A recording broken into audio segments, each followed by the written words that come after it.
Hello guys, welcome back to আমার new blog. তো আজকের যে ধূপগুড়ি সেটার জন্য রেডি হচ্ছি আমি আমার ফাইনাল লুক নিয়ে তারপর তোমাদের সাথে দেখা করছি। এদিকে বেশি বক বক না করে রেডি হয়ে চলে আসছি।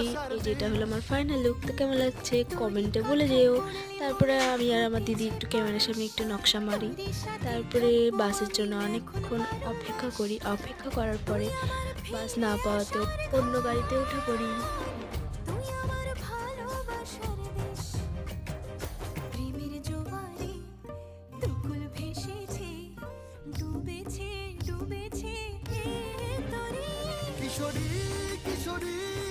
তারপরে আমরা গাড়ির থেকে নেমে টোটোতে উঠে যাই।